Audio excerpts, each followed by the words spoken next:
Hello, everybody, and welcome to the Blizzard Watch podcast. I'm Matt.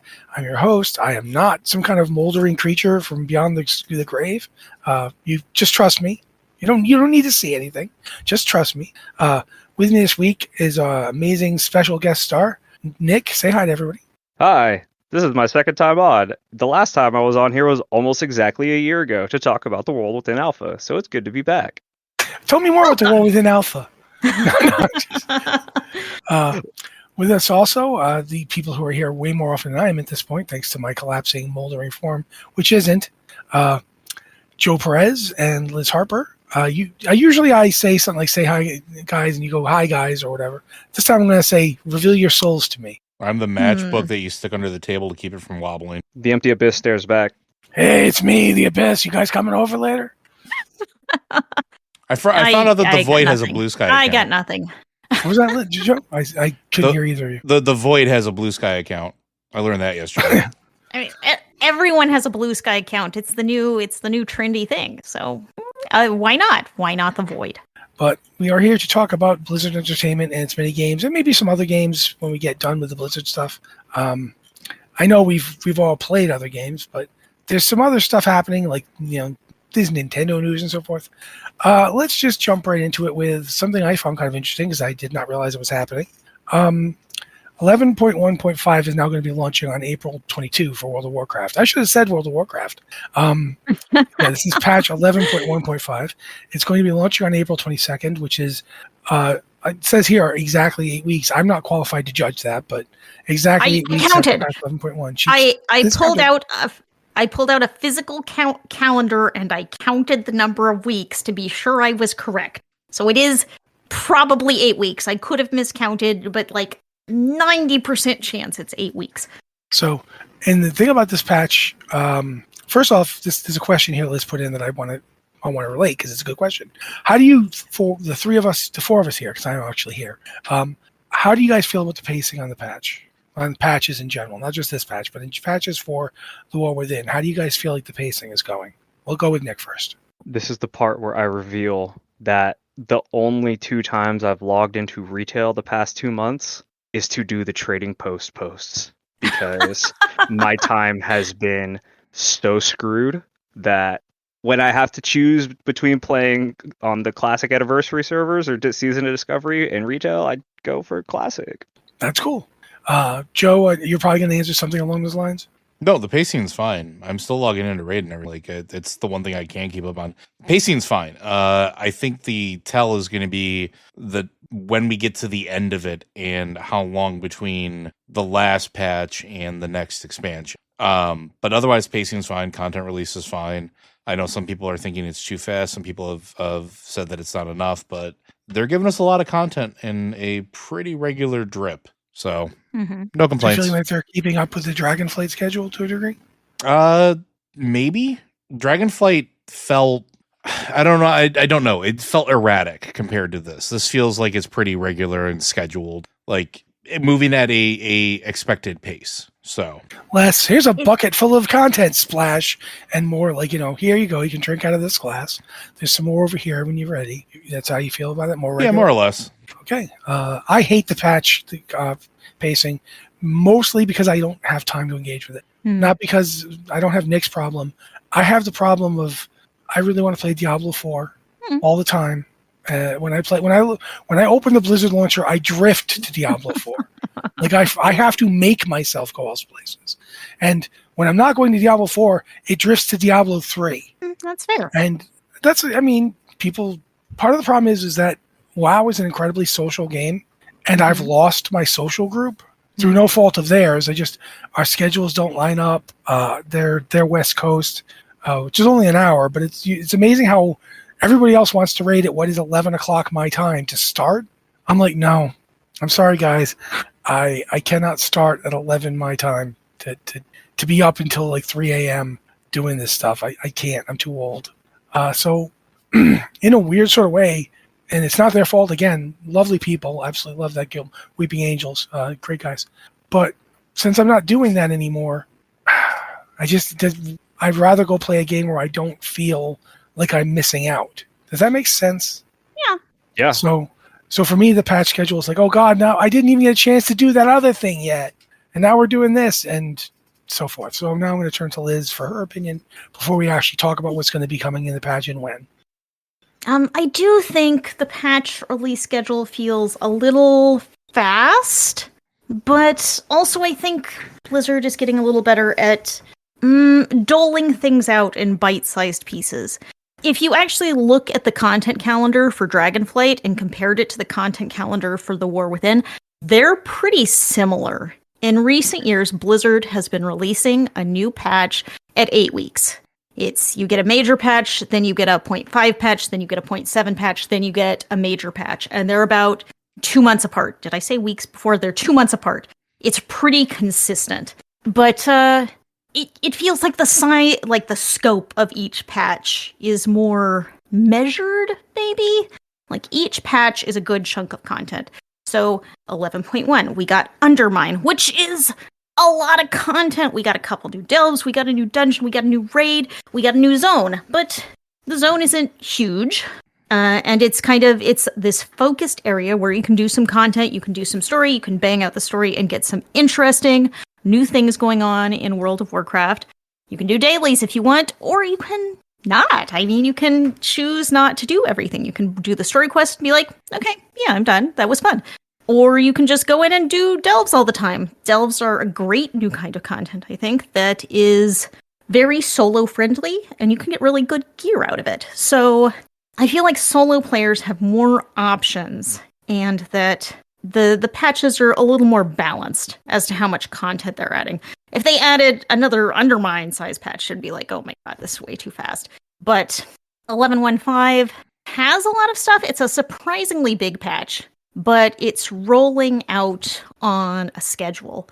So it has a bunch of events, and I'm just going into this. There are a bunch of events. The segue, she grabbed it. She's taking the segue and going with it. There are a bunch of events in this patch. And on April 22nd, Nightfall is going to launch, which is an event in Hallowfall where you're going to help the Arathi fight off the Nerubians who are encroaching and kind of out of control or more aggressive after the death of Queen Ansarek last raid. So that starts on the 22nd. There's going to be a new renown track you can get through. There are lots of rewards. You can do a quest every week, which will have gear rewards. And there are cosmetics and mounts to earn on the renown track. So one of the things that's good about this and all of the other events in this patch, if you like them, go do them. It's a way to get gear. It's a way to just do something different. But you don't have to. If you don't want to play in Hallowfall, you could not. And you could say, I'm not into those cosmetics. I don't feel like doing another event. You could just not engage with it and focus on what you are enjoying. After that, there's Horrific Visions Revisited, which is kind of the same Horrific Visions we all did in Battle for Azeroth. You're gonna go into an old god-infested version of Stormwind and Orgrimmar and fight your way through and try to maintain your sanity along the way. That is not launching until May 20th.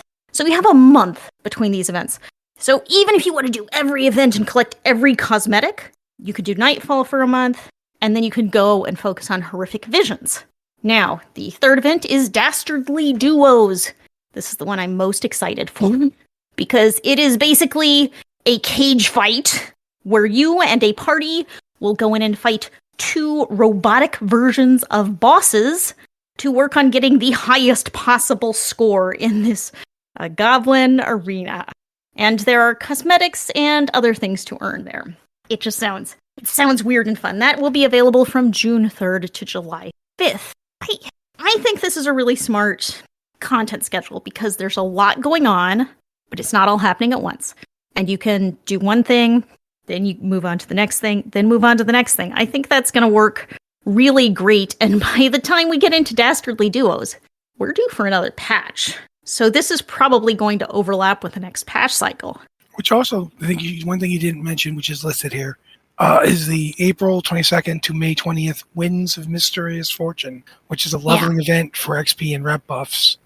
It's not an event the same way the others are an event. It's just everyone's going to have this buff, and I think it also seems like a really great time to jump into the game You can't, even if you haven't played this expansion, you can go and level your alts or your neglected main faster than you could have before.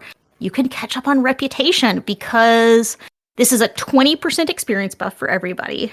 It's a 200% reputation buff for Dragonflight reputations if you're leveling there. And it's a 100% reputation buff for War Within reputations, except for Undermine Goblin cartels. You still have to do those the old-fashioned way. But this is going to be a great time to jump in and catch up if you've been out the entire expansion or if you've just not played this patch cycle. This is going to make it so much easier. Or you can just be, one of those lunatics that is constantly leveling alts. This will help you do it faster. Plus, it stops on the 20th, which is around the time that Horrific Visions Revisited comes in. So, yeah, if you that's want to exactly. get a character in, that would be a good time for it. Yeah, if you want to get a new character ready for the next patch cycle, this is probably pretty perfect. So, I think that's going to be a fun one. Another thing that'll happen during that event is that lower level characters, I believe under level 79, will have a chance to, that's not very low level, will have a chance to get potions, experience potions, bonus experience potions from mob drops or quests. They will have a chance to get buff potions that are just available for this event that might improve their stats so you can go and smash things faster. So you're going to get more experience, more gear, more reputation. Yeah, it's all good. It's a great time to level. It will be a great time to level on April 22nd. So if you're leveling something now, just maybe wait a couple weeks. Okay, now we're going to move on to WoW Classic here. Nick is here, and he already mentioned it briefly. Season of Discovery Phase 8. It starts as we're talking. As we are recording this, it's currently out. So tell us about it, Nick. What are we looking at for Phase 8? All right, so yeah, as you said, Phase 8 went live earlier today. They're splitting, like they've done in the past, the quest content in the open world drops today. And in 2 days, on April 10th at 1 p.m. Pacific time, the raid, the Scarlet Enclave raid, which is a brand new raid, will drop. Go live for everybody. And Nick, can I ask you to explain to people who don't know much about Season of Discovery or WoW Classic why that's a big deal that there's a brand new raid coming? Yeah, so, well, let me back up just a bit. So Phase 8 focuses primarily around the Scarlet Crusade faction, which has been around since, the original World of Warcraft. This is kind of like their fleshing out period where you get mostly all the quest content around their faction. And as such, most of everything that happens in Phase 8 takes place in the Eastern Plaguelands. And what this ties into why this is important is because one of the things that Season of Discovery has done is initially when it was announced in BlizzCon 2023, it was like, oh, cool, like this is a new way to play the game. Different, you'll be able to essentially use abilities from different points in time of WoW's history, from different expansions, or just from different classes, so that you can play as different classes, right? Like a mage healer or, rogue tank, whatever. Those were the two big ones that came out first. And then slowly as time went on, it became what if we did this in WoW Classic? Taking experience from the retail version of the game. So from that, we got brand new dungeons in Demonfall Canyon in Phase 4. And then not quite new, but fully done or fully completed, Karazhan Crypt's last expansion, or the expansion before that, or the last phase of the phase before that. And basically it has taken up like the points in which original WoW like either had content or didn't have fully fleshed out content, and then just like basically put it on steroids, and through that avenue giving people new stuff to play.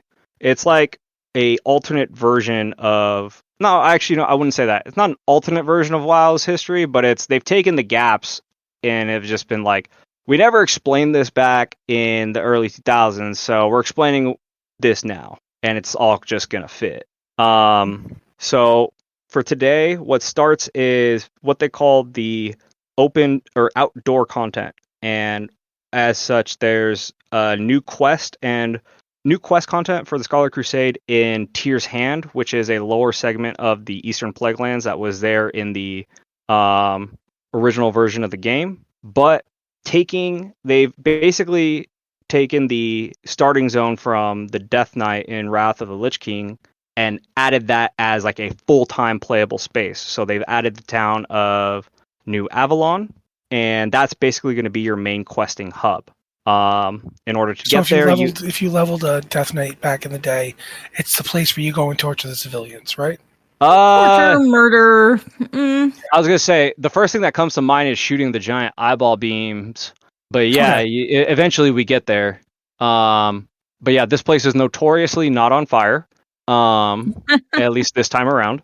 But part of the content cycle for Phase 8 is that you have to create Scarlet Crusade disguises. Basically, you have to wear a uniform, and if you don't, the people will jump you. Like if you're not wearing enough pieces of the uniform, the townspeople, which are elite NPCs, will gang up on you. And let me tell you, from experience playing on the PTR, those hands work. But when you do get all these disguises, these disguises essentially drop from other Crusader enemies, like the ones with actual weapons that are walking around in Tyr's Hand. And some pieces will also drop from the raid. But one of the points of emphasis for why you want to disguise yourself and go into New Avalon is because there's new items that you can buy from new vendors. I think there's like a new max slot bag and quiver you can get from just one of the vendors, but also new profession items that you can use during the game for Season of Discovery only.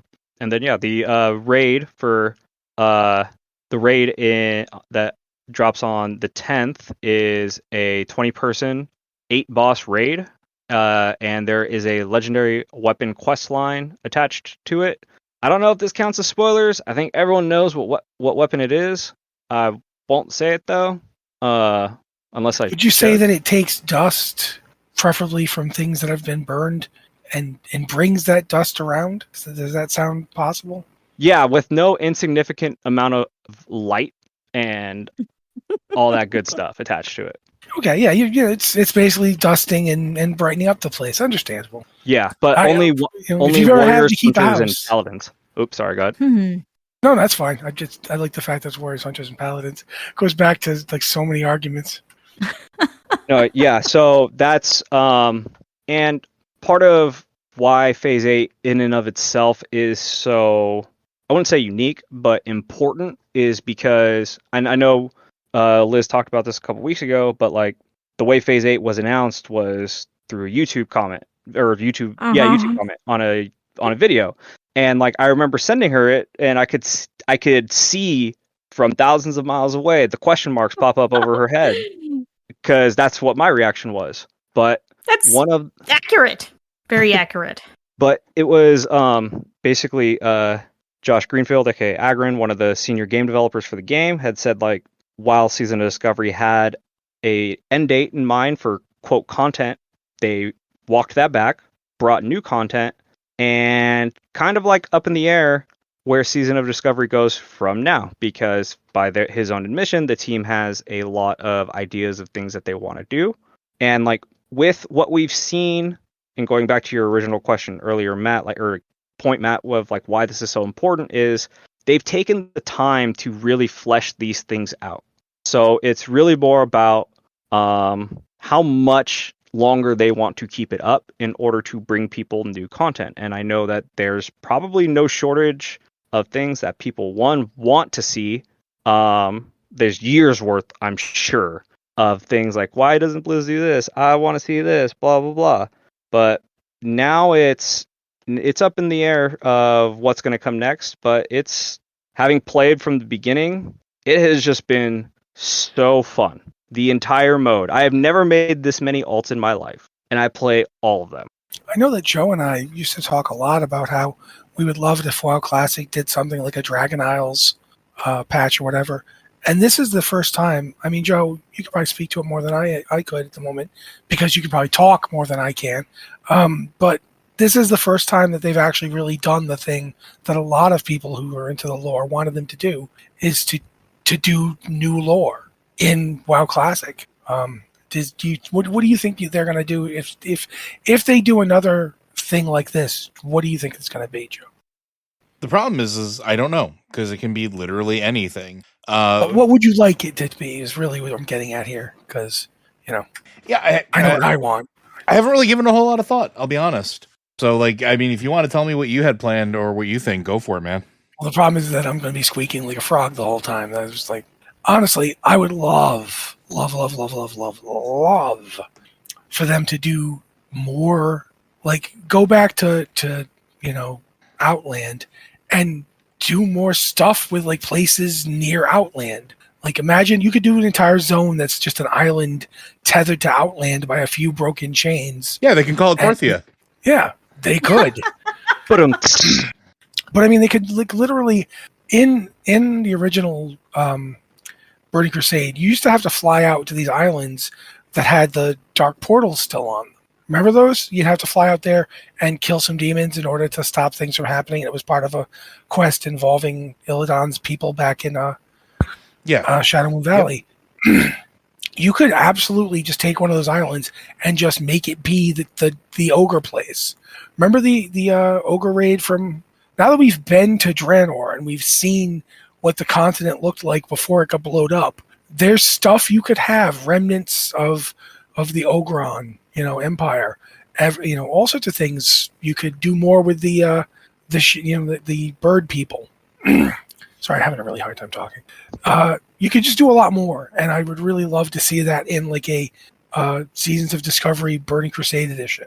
Be one of the things I think would be really cool. You could put a guy in Outland who is actually involved in Ashbringer in some way.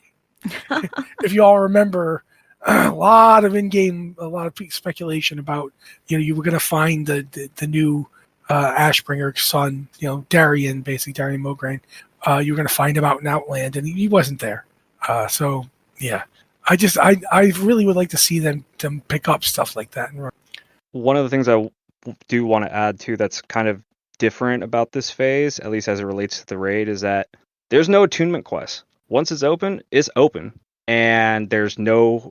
One of the things too that Season of Discovery has done for some of the previous raids, Blackwing Lair, Encourage, Naxxramas, hard mode difficulty, where you can optionally toggle crazy, wacky effects and mechanics that the enemies will do. Scarlet Enclave does not have that. One of the developer notes is that because it's an all-new raid, Being Blizzard didn't want to essentially risk overtuning it and start running before they walk. The raid, like we always hear about this, the raid is intended to be difficult, right? But with WoW Classic, what we all kind of gotten used to is that because these raids have been around so long, Classic guilds have had time to prepare and like nuke every single boss in 30 or 40 minutes. Finish in clear hole raids in a matter of hours. This may not be like that. I would say that with how Karazhan Crypts went, there is going to be a little bit of a learning curve. People still eventually figured it out fairly quickly, but that's also one of the things that has stood out, at least about this raid, is that once it's open, you can go and enter at your own peril.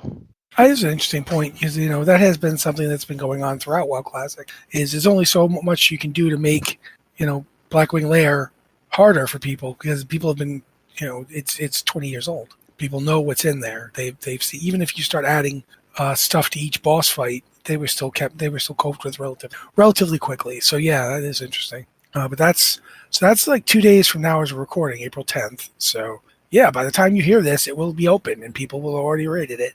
So either it will have already been like surprisingly difficult, or it'll already been zerged down and everyone will be like, okay, I guess that's what happened. So yeah. Now to talk about Diablo 4. They put out a roadmap for Diablo 4. They've literally never done this for any Diablo game. No. But roadmaps only really started at Blizzard back, I want to say, like 2023, 2022. It's been a few years, but not too long. But now they've become very common in Warcraft. We get one for retail World of Warcraft. We get one for Classic. And this year we also got one for Hearthstone. I was going to say, didn't they do one for Hearthstone too? Yeah. Yeah, they don't usually... This was a first year for a Hearthstone roadmap as well. At least a detailed one like this. And Diablo is jumping in on the game. The interesting thing about this roadmap is it's a 2025 roadmap released in April. So Diablo releases content on a quarterly schedule. The first content patch has already happened. The second content patch has been announced. It's come and gone from the PTR. We have full patch notes for it. So both of those things are on the roadmap. And then there are 2 more patches. So the season 9 and 10 patches are also on here. It doesn't feel like there are a lot of surprises on here. It's like, we got Diablo 4 and it's going to stick to its schedule that it's really established at this point, which is you get a season every quarter. The season gives you new powers to collect and a new reputation to grind. Each season will have a new pet to collect. And they have listed 2 new IP collabs in here, which we're going to see what those are like. Are we going to be... we're going to be like Master Chief in Diablo 4? I don't know. But I mean, it does seem likely that at some point they're going to do what they did with the Warcraft thing. Yeah. Where they'll have armor and weapons you can buy. Like, that's... you said Master Chief, and immediately I started thinking about, like, you're going to have this like armor that looks like this big green faceplate, covering everything armor. And then you'll have like a stylized version of the plasma blade. Those seem like relatively... That's one that kind of writes itself. That is exactly the kind of things these new IP collabs But then again, be. it occurs to me that they also own Doom. They own a lot of games. Microsoft Doom the Dark has... Ages, and Doom the Dark Ages is either out or going to be out soon, right? Not out yet. It's coming out. Yeah, I mean, I've seen reviews for it, so I know that it's close. It just seems like the kind of thing April to July, Belial's Return would be a good time to do a Doom the Dark Ages collab. Not saying they are. But they do have a new IP collab marked for this season, and they have not announced it. So, I mean, we don't know. It could be StarCraft. We don't know. It could be any game in Microsoft's roster. But the Diablo team has talked about how they want something that has the dark vibe that fits Sanctuary. But they did that pretty well with Warcraft, with all of those Warcraft looks that they gave. Of course, those are some pretty pricey skins. Which, oh yeah, big time. They are very expensive. I'm not super enthusiastic about the price tag, but they're cool to see. Not for me, but cool. Yeah. It's also interesting that they also have permanent editions at the bottom, which tells you stuff that's coming that's seasonal is up top, and then the stuff that's coming but is not going to go away. Yeah. I think it's cool that Belial... I can't read that nice name after... Belial, Uravar, and the Harbinger of Hatred. All of those are coming to the boss ladder permanently in Season 8. Which is really nice. Season Journey update, I'm not sure what that means in terms of... They have not clarified. But it's, it's coming permanently, whatever it is. So yeah, I think you're right about the terms of this, like, getting a roadmap for 2025, 1995. Oh my God. Diablo doesn't even exist. But getting a roadmap for the year that comes in April, and like that's 4 months that you didn't tell us anything about, guys.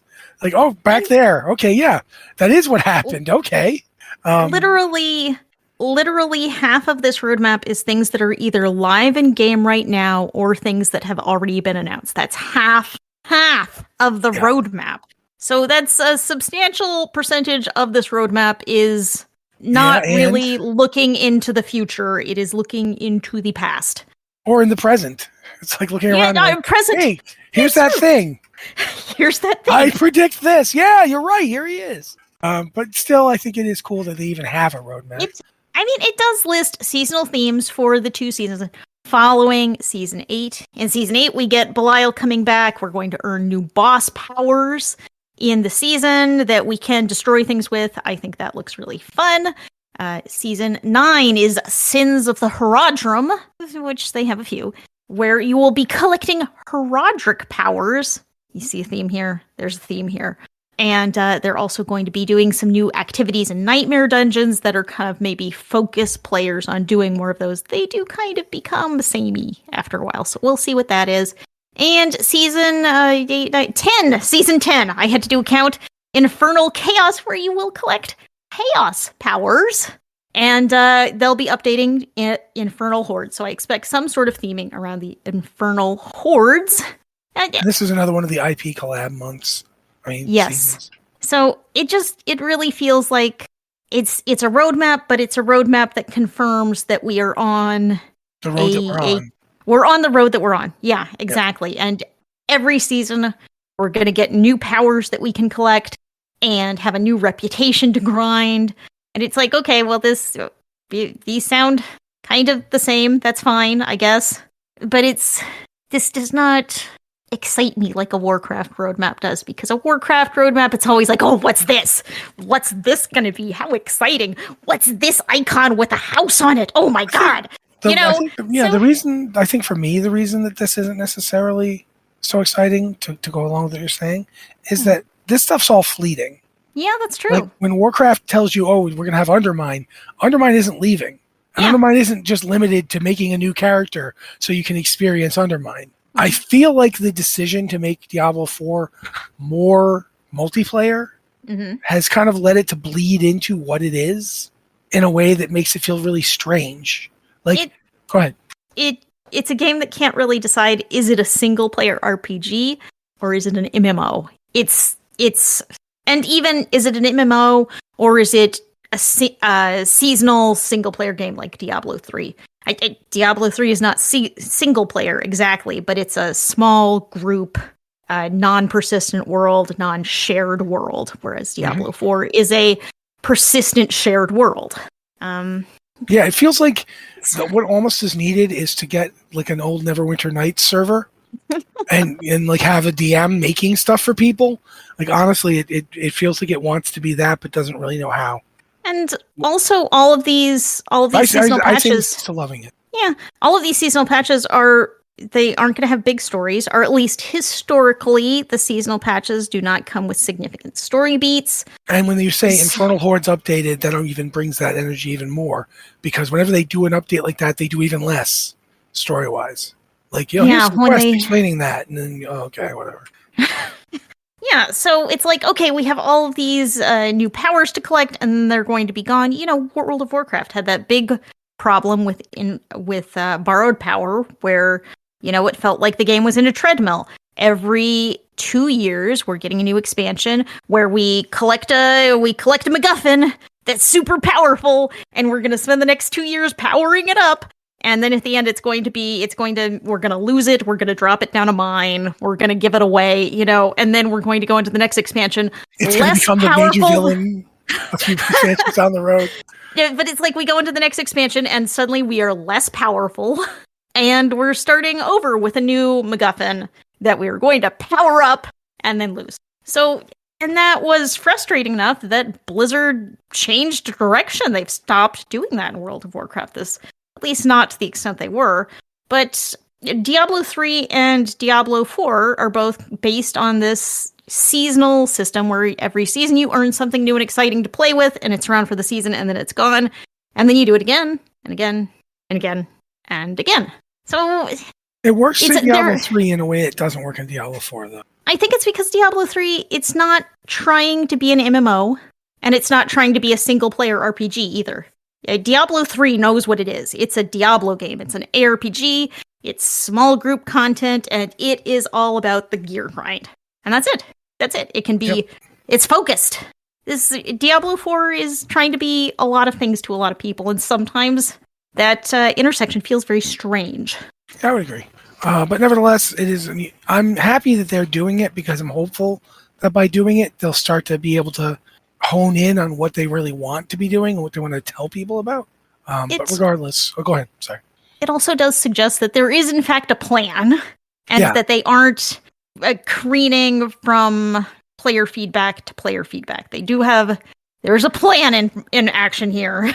So I would, if nothing else, go ahead.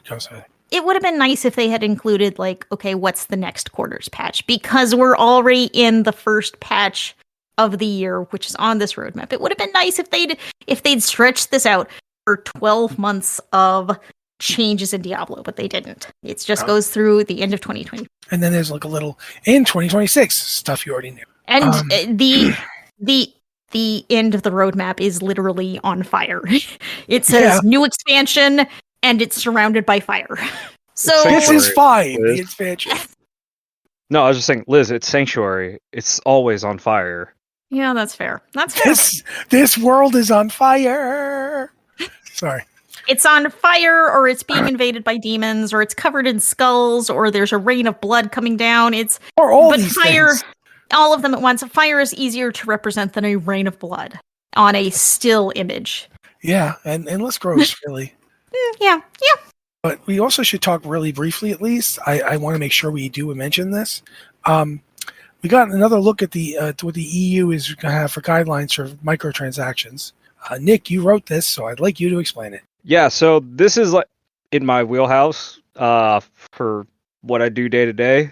So I found this incredibly interesting, and I tried to look at it as like a non-biased way as possible. But if I just have to warn everyone, it's going to come out because I hate microtransactions with a burning passion, especially when they're so cool.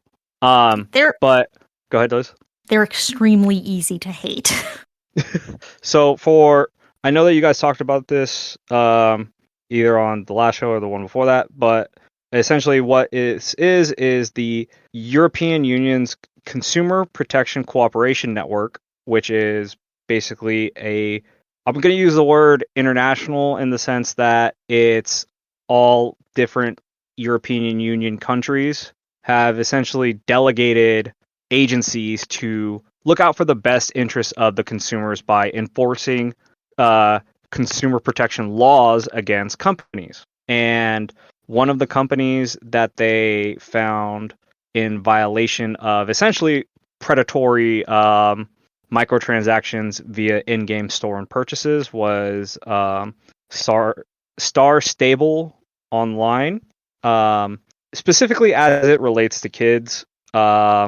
Basically, you're leveraging using different tactics to mask the true monetary costs of things in the game to pressure kids to buy things. And as we know, kids don't have money. They have money through their parents or guardians or caretakers. So it's ultimately them who's paying.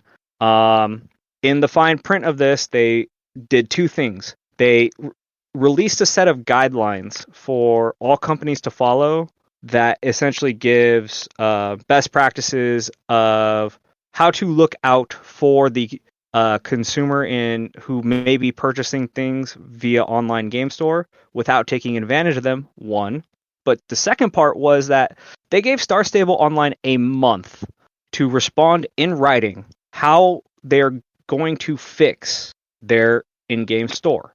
And I think before when this news broke, that was, kind of on the back end of it, or one of the things that wasn't picked up on immediately.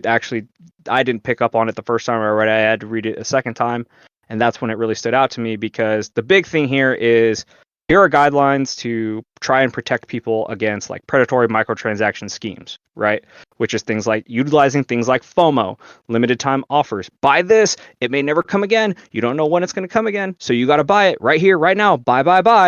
But then also things like you buy this thing using a online currency that you have to trade in for a separate online currency, and then it converts, but it doesn't convert exactly, so you got to spend a little more to get the exact currency that you want. Man, it's like listening to myself go, geez, I love this. That's one of the things that really sticks out too, because it's like, I mean, we've all seen it. If you've played Diablo 4, get this much platinum, but you need this much platinum, so you have to get more because we don't sell it in these denominations. So you're like, I've got like not quite enough to buy anything, so now I have to buy a little bit more. Now I've got slightly too much, and now I'm gonna either like look forever at that 100 platinum, or I'm gonna buy more platinum. Yeah, it is one of the things that is really annoying about the way they do this currencies thing with microtransactions. And as it stands, so this initial complaint, and they're calling it an enforcement. And what the enforcement is they're saying, tell us how you're going to fix this game in writing 1 month from now. Go. That was mid-March, March 21, March 22. So in the next 2 weeks or so, Star Stable is going to have to send the CPC their plan of action on how they're going to, quote, make the game more consumer friendly. And they kind of codify it a little bit by saying, don't take advantage of kids and their vulnerabilities, which is, yes, it is an aspect of whom microtransactions target. But part of that is when I read through the like fine print, like legal jargon of it, there's also this thing about vulnerable people, right? To whom microtransactions, or to whom may be extremely susceptible to microtransactions. And as we know, like, we know what microtransactions are. They're basically like online gambling, right? But without gambling. When it comes to something like loot boxes or bundles or whatever. But the interesting part is we don't know what the CPC what their threshold of acceptability is. When I say that, I mean, what is an acceptable remedy action to them? What are they looking for? Are they looking for it to be following their own guidelines to the T? This is going to be a defining point for how they essentially enforce actions potentially on other companies that they find to be in violation. We're also going to see the battle lines drawn out of what lawyers for companies are going to push back on. Define this. Well, the letter of this sentence doesn't match the spirit of what you're trying to say. So we're going to do this until you explicitly say, no, we can't, which is inevitably going to happen. And then finally, the punitive structure, which is we need to see what type of teeth that this thing has. I tried to look and do some research on the different types of penalties the CPC has successfully leveraged against different companies in the past. And the most concrete one that I could find was they're allowed to fine up to 4% of a company's turnover for no more than a period of 5 years.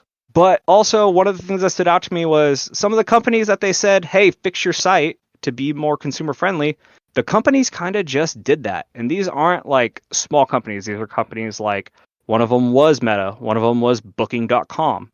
Like stuff that you would put in a Google search and would be front page results. So that lets me know that I hadn't dug deep enough yet to find like they've got real power. They made an example out of somebody previously. So this whole thing is so incredibly interesting to me. So you're basically saying it's a trial balloon. It's a what? Like, this is a trial balloon. They're sending this to this company as a demonstration of what they can get them to do, but also to find out like where the lines are. The company isn't being told what to do; they're being told to tell them what they're going to do. Essentially, yes. And within their own guidelines, they're quite clear about what it is. And I won't rehash it because Liz, I think you guys already went over them. Yeah, we went over the basics. Yeah, but the core of it is to, at all times, basically, you just got to tell people what this costs in real world money. No ifs, ands, or buts. One, people need to know exactly what they're buying. Those are the two like prevalent things that matched up at all times. So we're about to find out, and I think once this response comes in and how the CPC responds to that response, we're about to see the shift that people were musing on when this first dropped. Sitting here nodding very sagaciously, and it's great for a podcast because everyone can see it. But no, that is really something. I mean, it isn't necessarily super important what happens with the particular game in question, but the effect it'll have on other people is pretty interesting. However, now we're going to talk about something else because a Wildgate's playtest is it's in 2 days of recording. Yeah. Yeah, it's over the weekend. So. Thunderfolk is out, and I've wanted to talk about it so bad, but it comes out later this month. Yeah, but on the 23rd. I've played some of it because they have it's on a streamer that they have. Regardless, fun game, but we don't have time. For the Wildgate community preview playtest. They have a website where you can sign up, and if you don't get in there, they're going to be doing streams. We're pretty sure they'll be doing streams. I mean, come on. Someone's going to be streaming this while they're testing, I'm sure. Last week there was a Twitch Rivals showdown. I didn't see it, but it's on YouTube now, and that's 3 hours of live gameplay to watch. Which I mean, I'm trying to do while doing the podcast, so that's fun. Look up Play Wildgate on YouTube, and you can see that showdown, which is just it's a lot of people playing Wildgate, unsurprisingly. I'll say this for what little I've been able to watch. Joe, you were spot on. Which part? All of it? When you were talking about the game it resembled, and unfortunately I'm blanking on that game, but WildStar meets Sea of Thieves meets The Division.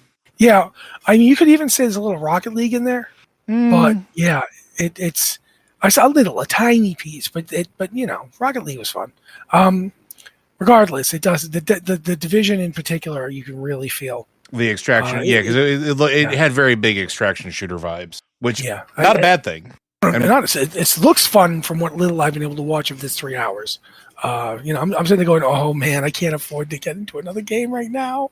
That's the hard part. Too many games. I need time. I feel like what's going to happen is the world's going to end. I'm going to have time to like do this because I'm not going to have to go to work anymore. But all the games are always online, so you can't play. Yeah, exactly. And then it's going to be that scene from the Twilight Zone where I'm just going to fall to my knees at this crumbling like church or library behind me. There was time now. Like that's going to be exactly what happens. Yeah, you're gonna in the post-apocalypse is going to be like, you know. It's not going to be all about who's got the most food or water.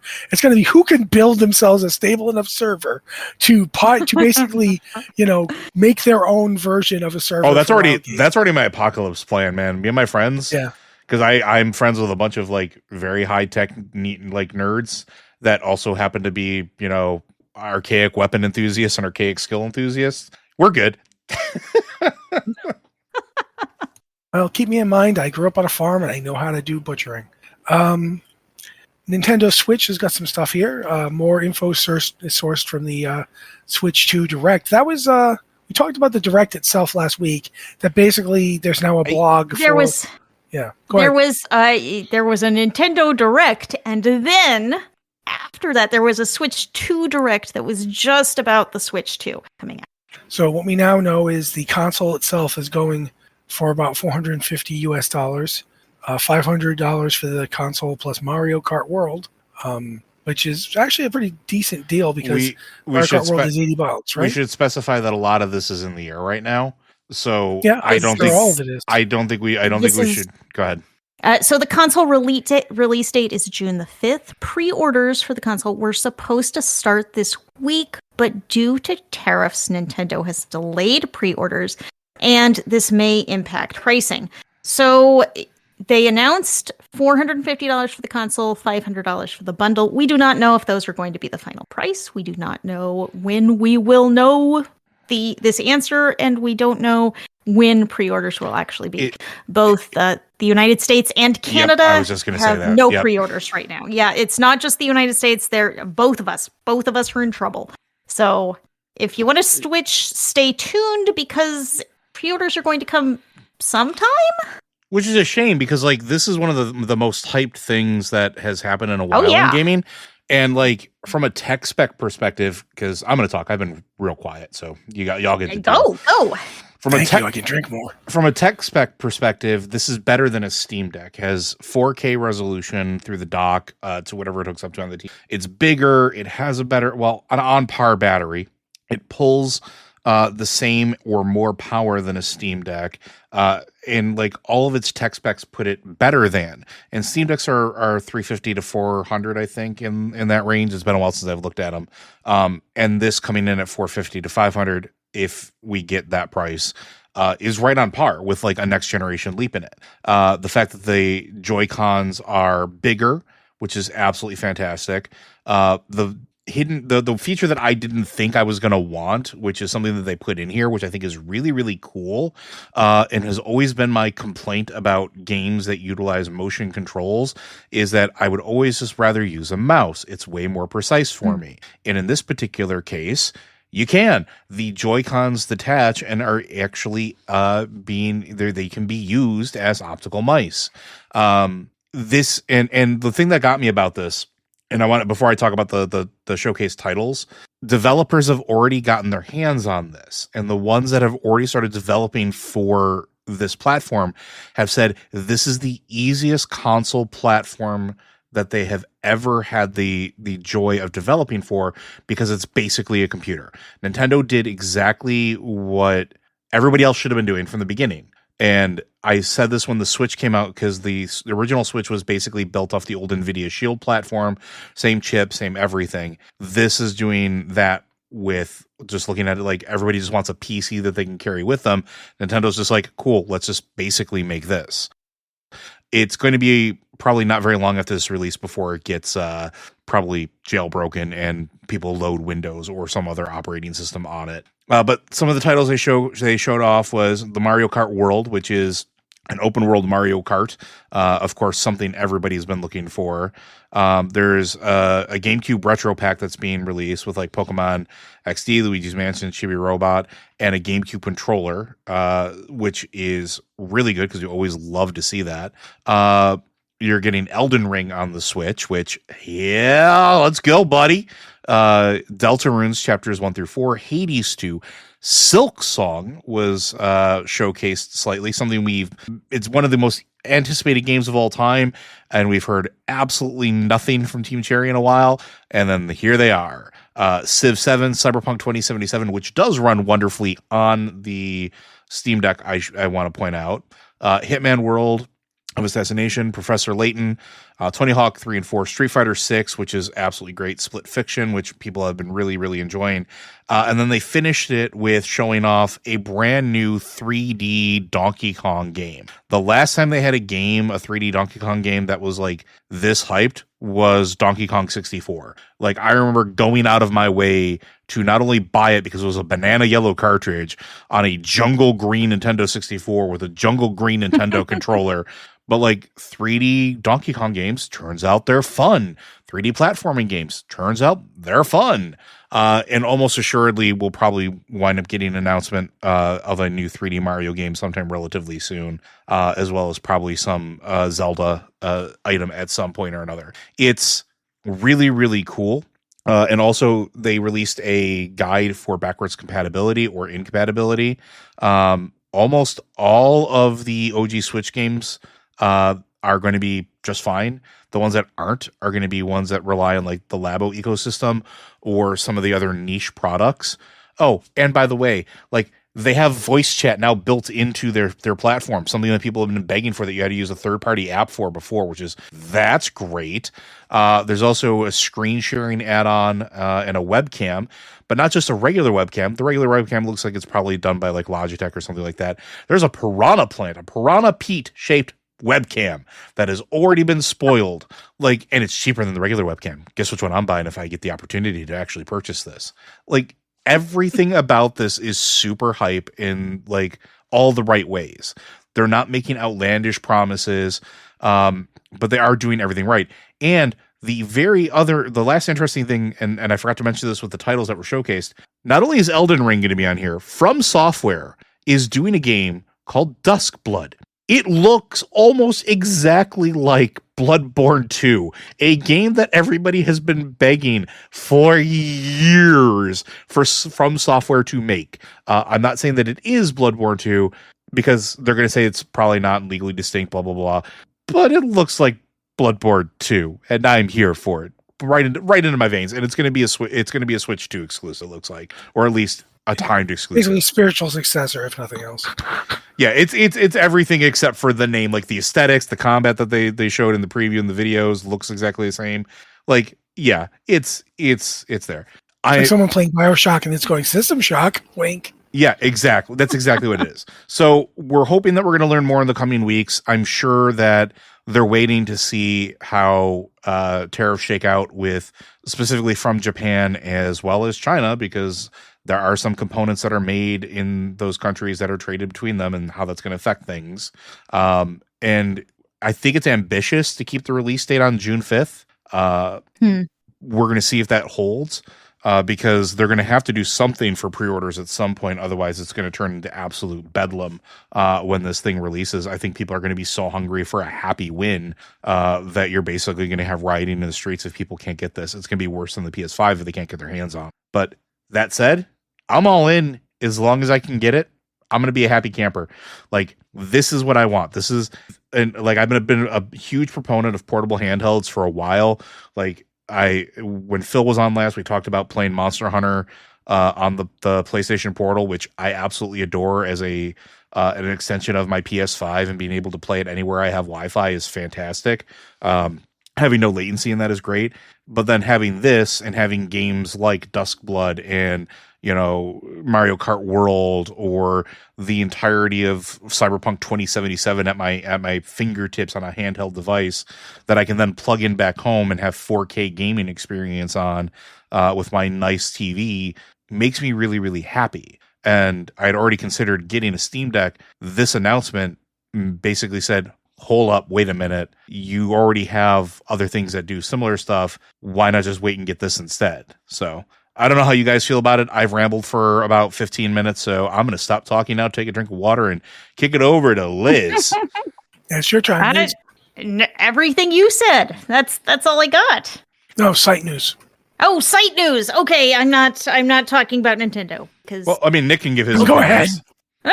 The whole. So I barely paid attention to the Switch as it was being announced. I caught up on everything after the fact, and I got so incredibly stoked on it, specifically the GameCube Retro Pack, because the GameCube was one of the most fun, had some of the most fun games like I remember playing on my childhood.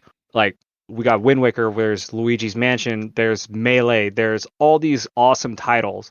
And then the tariff news came, and then the pre-order pause, and I was just like, ugh. I just want it. I want it because I want to play it. But we just got to wait. I got to ask you guys a question then. So far, nothing you've said has actually gotten me to the point of trying to figure out what organ to sell to get the money to buy this. But one thing could. So I turned to both Nick and Joe, hoping one of you knows this. Is Godzilla Destroy All Monsters Melee in the GameCube part? They have not announced it yet, but it is a very popular request, so I would not be surprised. The one that will have missed a huge opportunity if they do not include it. The one game that I need to be in this collection that I hope they can get the rights for is Beautiful Joe 2. I can find Beautiful Joe 1 on the GameCube. I have it. I have the physical copy. I can plug it in and play it. I cannot get my hands on Beautiful Joe 2 for less than multiple hundreds of dollars, and it bothers me because I lost that game in an apartment fire in the early 2000s, and I want that game. So, yeah, they need to have that in there.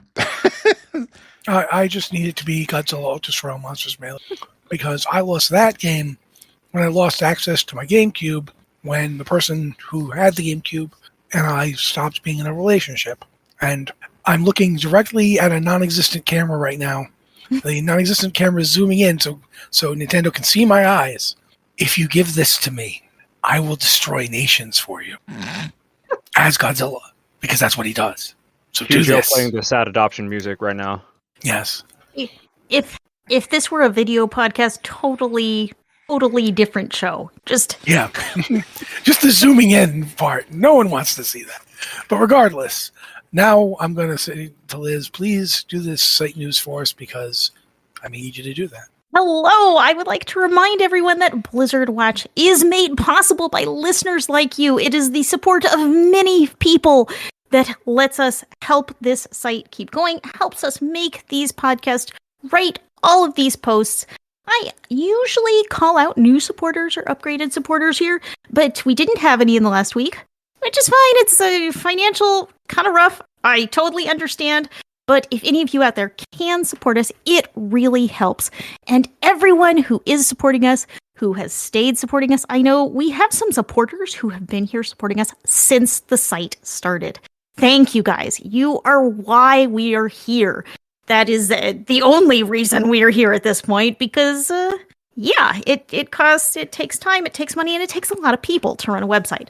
So if you are able to support us financially, and I understand if you can't, please check out patreon.com/BlizzardWatch and sign up for whatever you can afford. At $3 a month, you get early access to these podcasts ad-free, and you also can... My brain just died. You can ask us questions for the podcast or the queue on Patreon or in our Discord channel, and we will prioritize those questions, even though I know we keep talking so much that we run out of time for questions. We're going to get to them. Maybe soon, I hope. So, at $5, you get an ads-free site experience, so you can so you can go to the site and read all of our articles ads-free. If you cannot support us, I completely understand. It's tough times out there. I get it. Please read the site. Click on articles. Share articles that you like these podcasts, share, subscribe. All of those things are really helpful. Just you being here listening to us, hugely helpful in supporting the site. So thank you very much for all of you for being here. I do want to say we have a survey going on about this podcast. It is completely anonymous if you submit your information. It is in part to tell us what you think about the podcast so we can help improve the show. And it is in part for our advertisers to know who is listening to the show so that they may or may not be more interested, hopefully may be more interested in serving ads on the podcast, which helps support us financially and keeps these podcasts going. If you are interested in doing that, it takes a few minutes of your time, as I've said, completely anonymous. We don't know we don't know who is submitting these things, and our advertisers don't know your name, but they just know it gives them some demographic information so they can know, okay, this is who's listening to this podcast, this is who we want to advertise to. So that could help us out. If you want to do that, go to bit.ly/BlizzardWatch podcast-survey. So, appreciate it if you can do that. Can't, that's fine. And don't forget to subscribe to our other podcasts, Lore Watch and Tavern Watch. Great new episodes every week. The Tavern Watch coming out this week is going to be so killer. I just heard Joe's introduction for it tonight, and it's great. So please, if you want to listen to Tabletop Talk, subscribe to Tavern Watch. If you want to listen to video game lore, subscribe to Lore Watch. And, of course, we are on all of your favorite social media platforms. We are Blizzard Watch on Blue Sky, Mastodon at gamepad.club, Threads, Twitter, Facebook, and Instagram, and Blizzard Watch podcasts on YouTube. Sharing our posts there, liking our posts, commenting, all of that can help the site. So, thank you so much. I really appreciate you guys. Thank you, Liz. We're about ready to close up, but as much as we are a little bit over time, I am going to do this because I think we've got at least one question we can answer really fast. This one's from Mimmonth, and it is, I asked a serious question a bit ago about player housing, now for a silly. What in-game thing do you want in your home because it's silly, crazy, or downright face-palming to have? I would say the slide into the casino would be nice, or a hot tub. Okay, Joe. I want a crokinole board. Okay. Nick. Sorry, Joe, you keep going so I can think of an answer. Well, I was just gonna say, if you don't know what crokinole is, you can look it up online. It is nothing dirty. Okay, Nick seems to be working. Liz, do you have anything? I would like some of those flamingos. I noticed that goblins have a lot of like lawn flamingos and other lawn ornaments kind of hanging out. I would like to have a yard that's bedazzled in flamingos and flowers. That is I hope there will be an exterior to my home that I can enjoy as well as the interior of the home.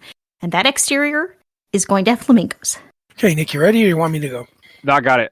Bird stand for every single Pepe version I've collected. Very cool. Very Fallouty. For me, it's Epicus Maximus. I don't know if you guys remember Epicus Maximus. Epicus Maximus is a shark with a rocket strapped to it, with a dinosaur on his back, with an undead playing guitar on his back. I want that. I want that in my house. I want that it can be in separate components. Like we can have a pool for the shark, and the devil sword can wander around, and the undead guy guess can be my roommate or something. I don't know.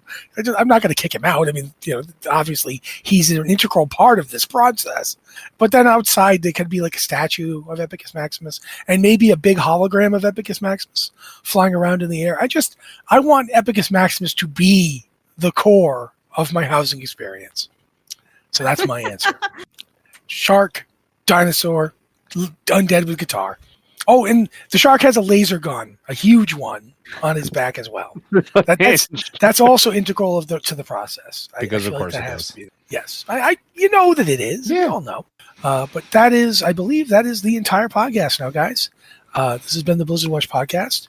Thank you very much to Nick for coming back. I think once a year is a little long. We should probably try to get you back in more often, but I don't want to make you feel rushed.